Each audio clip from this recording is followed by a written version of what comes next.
अस्मद्गुरुभ्यो नमः। श्रीमद्रामानुजाचार्यं पार्थसारथि सद्गुरुं श्रीमन्नल्लाञ्चक्रवर्ति कृष्णमाचार्यदेशिकं श्रीमद्रघुनाथाचार्यं नानाशास्त्रविशारदं श्रीमन्महामरङ्गण्डि श्रीरङ्गाचार्यपण्डितं श्रीमदभिनवव्यासं कन्दाडवंशसम्भवं श्रीमदप्पलाचार्यमार्यं रामायणशिरोमणिं श्रीमत्सन्तानगोपालाचार्यं आम्नायपारगं श्रीवेङ्कटार्य अप्पकुण्डार्य मार्यौ पितामहौ द्वौ तापसौ श्रीमद्वेङ्कटाचार्यमस्मद्भ्रातरं चिन्तितार्धदं वारं वारं नमाम्यहं भक्त्या गुरुपरम्पराम्। अस्मद्गुरुभ्यो नमः। श्रीराम राम रामेति रमे रामे मनोरमे सहस्रनाम तत्तुल्यं రామనామవరాననే. అస్మద్గురుభ్యో నమ. ఆచార్య, ఇది చాలా ఆశ్చర్యం స్వామి. ఎంచేతంటే ఇంతవరకు ఎవరూ ముట్టుకొని ఒక విషయాన్ని ప్రతిపాదించడానికి సాహసిస్తున్నాను. ఒక వేదము పఠింపనోపని నాకు నీ సత్కృప శృత్యర్థసమితి తోచే. ఒక ఉపనిషద్ధము కొలయని నాకు నీ చిరకృప సుజ్ఞాన సిద్ధితోచే. ఒక శాస్త్రమెరుగంగనోపని నాకు నీ దయ సర్వశాస్త్ర పద్ధతులతోచే. ఒక పురాణమును చూడనోపని నాకు నీ కరుణ పురాణ మార్గములతోచే. ఒక సద్భక్తి కళతోపకున్న నాకు తావక కటాక్ష కృపా కటాక్ష విస్తార సార సుకవిత భావగీత మాలికలు తోచే. శ్రీ చరణభక్తి కీర్తనలు తోచే ప్రభు గురువు. మొదటగా ఆచార్య పరంపరంతా కూడా చెప్పుకుంటూ మాకు జ్ఞానబోధకి మొదటి మెట్టు తిప్పింది మరంగంటి కులాఖ్య పారిజాతము శ్రీమాన్ మరంగంటి శ్రీరంగాచార్య స్వామి. సీతారాంబాగ్లో వేంచేసి ఉండేవారు 2001-2002 దాకా కూడాను.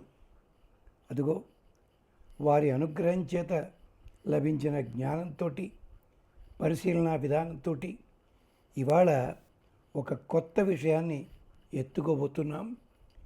ఇది శ్రీమద్ రామాయణంలో అంటే కథ, అంటే రామాయణం చెప్పాలని కాదు, శ్రీమద్ రామాయణంలో ఘట్టం. రామచంద్ర స్వామి వనవాసానికి బయలుదేరుతుండగా కౌసల్యాదేవికి నమస్కరించి తల్లిగారికి అనుమతి తీసుకున్నాడు. బయలుదేరుతున్నాడు. మొదట దుఃఖించింది కౌసల్య. కానీ వెడుతున్నాడికి తప్పదు, ఆశీర్వదించాలి. మన దగ్గర అంటుంటావు కదా, క్షేమంగా వెళ్ళి లాభంగా తిరిగిరా అంటూ ఆయనకి శుభాశీస్సులు తెలుపుతూ చెప్పిన ఘట్టంలో ఒక 15-20 శ్లోకాలు ఉన్నాయి. దాన్ని మనం కథాభాగంలో మామూలుగానే చెప్పేసుకుని వెళ్ళిపోతాం, ఏదో లాంఛనంగా అని చెప్పి. కానీ మా ప్రయత్నం ఏమిటంటే ఆ పదములన్నిటి లోపల ఉన్న లోతైన అర్థం చూసినట్టయితే ప్రతి మామూలు వాక్యం కౌసల్య మామూలుగా చెప్పినట్టే ఉన్న ప్రతి దానికి ఋగ్వేదము కానీ యజుర్వేదము కానీ సామవేదము కానీ ఇతర ఉపనిషత్తుల్లో ఉండే రహస్యాలు కానీ ఆ పదాలలో ప్రతిధ్వనిస్తాయి. అది విశేషం. నాయన, నీకు రోజులు బాగుండాలి, అడవిలో క్షేమంగా ఉండాలి, జంతువులు నేను ఇబ్బంది పెట్టకూడదు, ఇవన్నీ మామూలు మాటలే, ఆల్ ది బెస్ట్ అని చెప్పుకుంటాం కదా, అలాగే. కానీ కౌసల్య చెప్తున్న మాటల్లో చిన్న చిన్న పదాలు కూడా ప్రయోగించింది ఆవిడ విశేషంగా. దానిలో రాళ్ళు ముళ్ళు ఉంటే చూసుకున్నట్లు ఆయన పెద్ద ఏం చెప్తాను తలిపేమంటారు.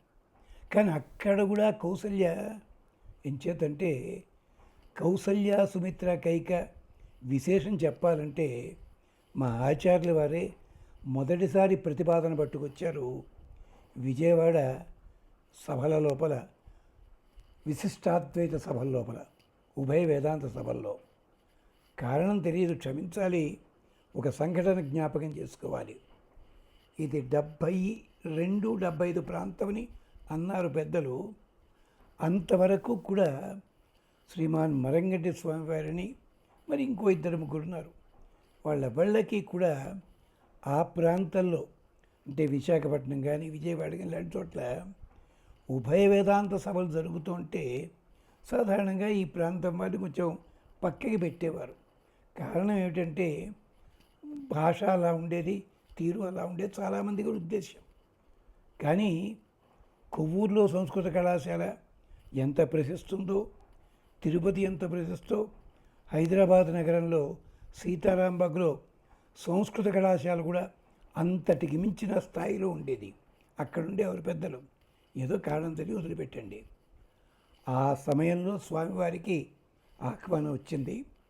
వేదిక మీద వేయించేస్తున్నారు పెద్ద జీఆర్ స్వామి వారు, గోపాలాచార్య స్వామి, శ్రీమాన్ గోపాలాచార్య స్వామి వారు, వారు అధ్యక్షత అందరూ ఉన్నారు. అప్పట్లో ఏమిటంటే ముందుగా విషయం ఇచ్చేవారు కాదు, వేదిక మీదకి వచ్చే కొందరికి ఇచ్చేవారేమో. వేదిక మీదకి వచ్చిన తర్వాత విషయాన్ని ఇచ్చేవారు, దాని మీద మాట్లాడాలి. అది గంట అంటే గంట, అరగంట అంటే ఏదో ఉంటే ఉండేది పాపం. అలాంటి దాంట్లో స్వామివారికి మా స్వామివారికి ఇచ్చిన విషయం ఏంటంటే కౌసల్య, సుమిత్ర, కైక వీరి ముగ్గురి పాత్రల విశేషాన్ని వేదాంతంలో ఉపన్యాసం చెప్పండి. అది ఉభయ వేదాంత సభ, ఏది చెప్తున్నా వేదాంతపరమైన విశేషాలు చెప్పాలి.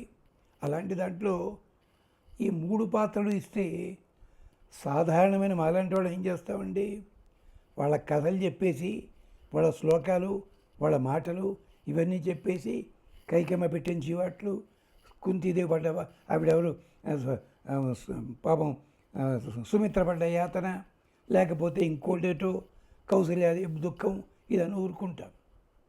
కానీ స్వామివారు ఆ రోజు ఉపన్యాసం అసలు ఎవ్వళ్ళు ఊహించనంతటి అద్భుతమైన కోణంలో ఆవిష్కరించబడింది. ఎంచేతంటే అయోధ్యానగరం అష్టాచక్ర నవద్వార దేవానాం పూరయోధ్య అని వేదమంత్రం. ఈ అయోధ్య అంటే అది కాదయ్యా, మన సంసారంలో శరీరమే. అష్టాచక్ర 8 చక్రములు, నవద్వార 9 ద్వారములు, దేవానాం పూరయోధ్య త్రిరేతిష్టత, దీనికి 3 అరలున్నాయి అంటే అంచులు. ఈ జీవుడి పేరు ఏమిటో తెలుసునా? దశరథుడు. ఇది ఎక్కడి నుంచి వచ్చింది వీడి జీవితం? సరయూ నది పక్కనుంది. సరయూ ఎక్కడి నుంచి వచ్చింది? గంగా నదికి. అది ఎక్కడ పుట్టింది? మానసం సరహా అంటే ఎక్కడో మానసరోవరము. ఎక్కడది? కైలాసం. వర్ణన చూడండి. కే లాస్యం యత్ర పరమాత్మ స్థానవది. గంగ కదిలి వచ్చింది. సరయు దాంట్లో సత్వరజస్తమో గుణముల కారణం చేత జీవన ప్రవాహం అది. దాని ఒడ్డున ఉంది ఏమిటి? కోసల. కోసల అంటే సంసారము. కోశం లాతి ఇది కోసల. మనకి పుణ్య పాపాలకి తగినటువంటి ఫలితాలు ఇచ్చేది సంసారం. దీని ముఖ్య పట్టణము అయోధ్య, జయించడానికి వీలు లేనిది. దీనికి రాజుగారు ఎవరు? దశరథుడు. 10 రథాలు. మహారాజుకి 10 రథాలు ఉంటే గొప్పండి, 100 రథాలు ఉంటాయి. కాదు, మన ఇంద్రియములే రథములు కదా. ఇంద్రియాణమయామాహు చెప్తారు కదా. ఇది 10 రథములు. దశరథుడు. ఇతనికి 3 భార్యలు, ఇంకా 350 మంది పైన ఉన్నారు. ఎలాగా అంటారా? 3 భార్యలంటే త్రిరేతిష్టత. అలాగే అయోధ్యను వర్ణిస్తాడు. అక్కడ వేదంలో ఏమనుంది? చాలా గొప్పగా చెప్పాడు. ఇక్కడ అయోధ్య వర్ణన సువిభక్త మహాపథ. ఏ మార్గానికి ఆ మార్గం బాగా విభజించబడింది. మన శరీరంలో ఉండే మార్గాలు కూడా అవే. రక్త ప్రసరణ మండలము, ఆహారం జీర్ణించే జీర్ణ మండలము, నాడీ మండలము పక్కనే ఉన్నాయి. సువిభక్త మహాపథ. ఒక్కసారి అధర్వణ వేదమంతం తీస్తే అయోధ్యకి తెలుస్తుంది. అక్కడ 3 రాణులు ఎవరు అంటే కౌసల్య, సుమిత్ర, కైక. కానీ జీవుడి కోసం ముగ్గురున్నారు. ఇది ముముక్షుప్పడిలో చెప్పారు. ఏమిటది? మొదటిది తిరుమంత్రము, రెండవది ద్వయమంత్రము, మూడవది చరమశ్లోకము అంటూ మొదలుపెట్టి ముముక్షుపడి ఎత్తుకుని తిరుమంత్రము కౌసల్య, ద్వయమంత్రము సుమిత్ర, చరమశ్లోకము కైకమ్మ. తిరుమంత్రము కౌసల్య గనకనే పరమాత్మ కౌసల్య కుమారుడిగా పుట్టాడు. తిరుమంత్రమే కదా అది. స్వామి ఓం నమో నారాయణాయ. శ్రీమతే నారాయణాయ నమః. శ్రీమన్నారాయణ చరణం శరణం ప్రపంచే. ద్వయమంత్రము సుమిత్ర, మైత్రి నేర్పేది.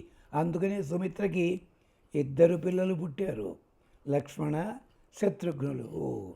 ఇక మూడోది ఏమిటి? సర్వధర్మాన్ పరిత్యజ్య, చరమశ్లోకం. కైకం అదే మాట అంది. ధర్మాలన్నీ వదిలిపెట్టు, నక్కాళ్ళెట్టుకో.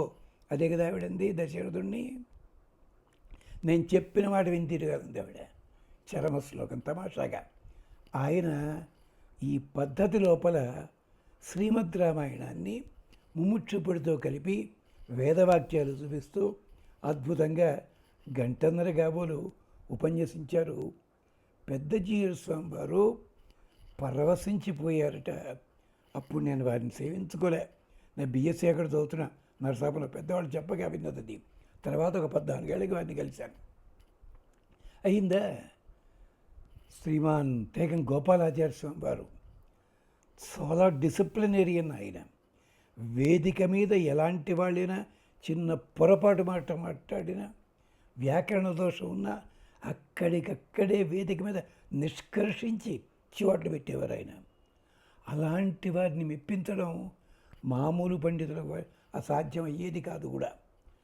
అలాంటిది వాళ్ళు పరవశించిపోయి వేదిక మీద వీరి పక్క దగ్గరగా జరిగి, స్వామి ఇది ఏ కోశంలోది? మనకి వైష్ణవ గ్రంథాలు చాలా ఉన్నాయి, శ్రీవచన భూషణమని మరొకటి. అక్కడెక్కడా లేదు కదండి ఇది. అసలు ఈ సమను ఎలా దొరికింది మీకు?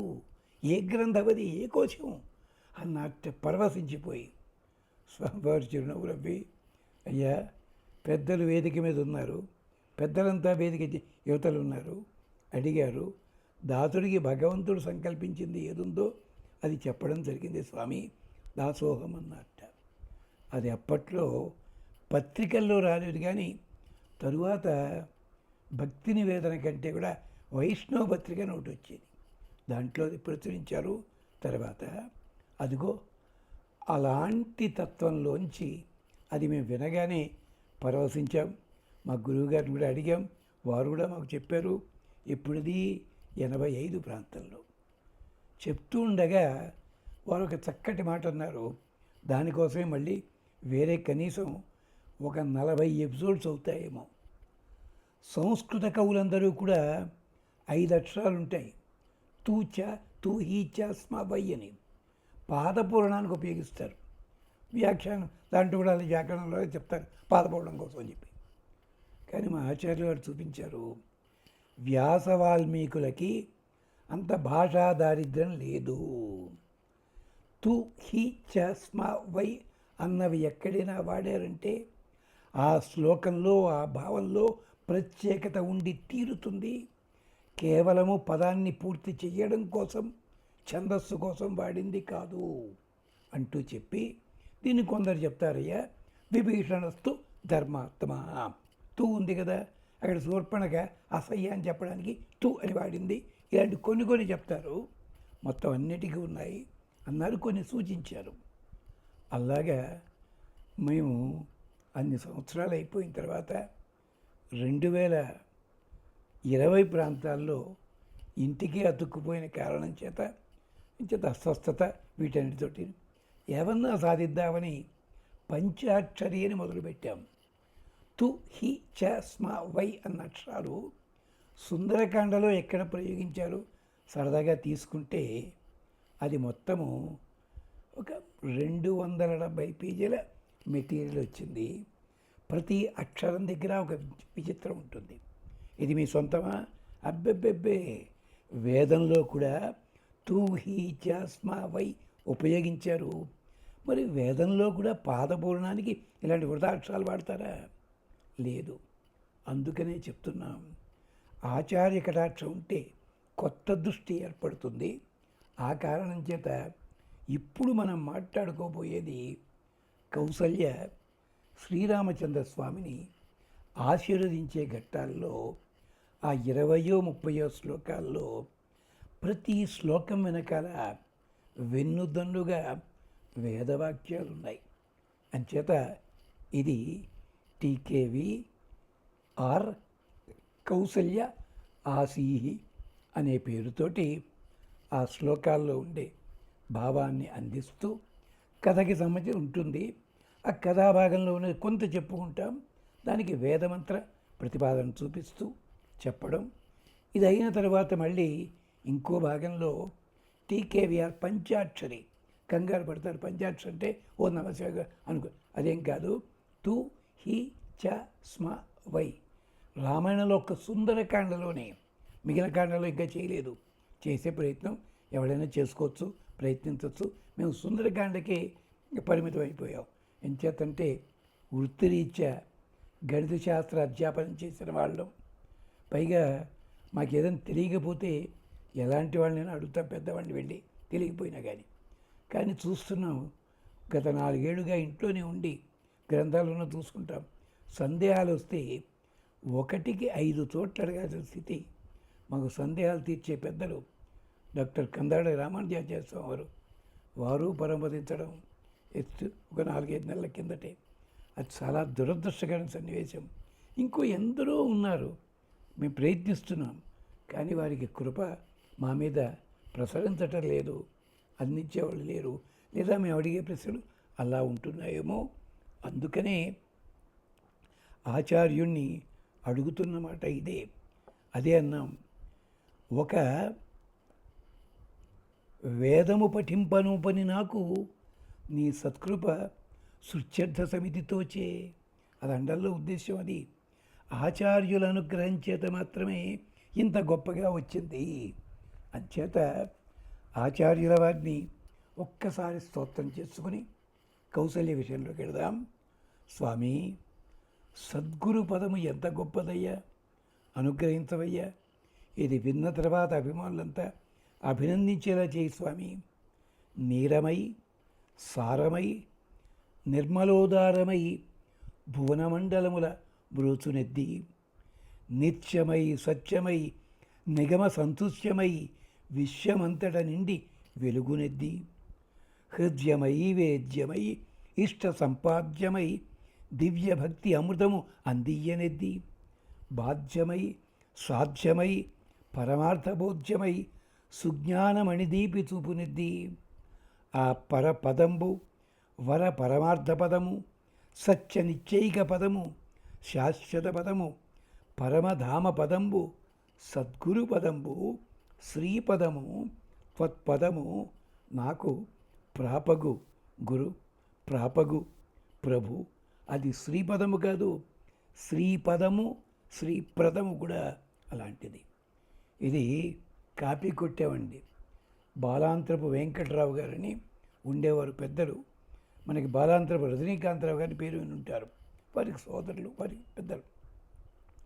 వారు రచించిన భావ సంకీర్తన త్రిశతి అన్నది అనుకోకుండా 2000 సంవత్సరంలో మాకు గాడ్ ఫాదర్ లాంటి మంగు అప్పారావు గారు ఆయన మా ఉపన్యాసాలు వింటూ ఆనందపడుతూ లోపాలు ఎత్తి చూపిస్తూ, ఇలా చెప్పండి, ఇలా కొత్త తీసుకోండి. వారు ప్రతివాది భయంకర అన్నంగరాచార్యుల వారి ఉపన్యాసాలు కూడా సుమారు 28 ఏళ్ల పాటు విన్నవారు. ఆయన అంతటి పెద్ద ఆయన కృపచేత లభించాయి. అంచేత కౌసల్య ఆశీస్సుకి సంబంధించి ఉన్న విశేషాలని మనం తెలుసుకునే ప్రయత్నం చేద్దాం. వేద సమన్వయంతో ప్రస్తుతానికి సెలవు. స్వస్తి.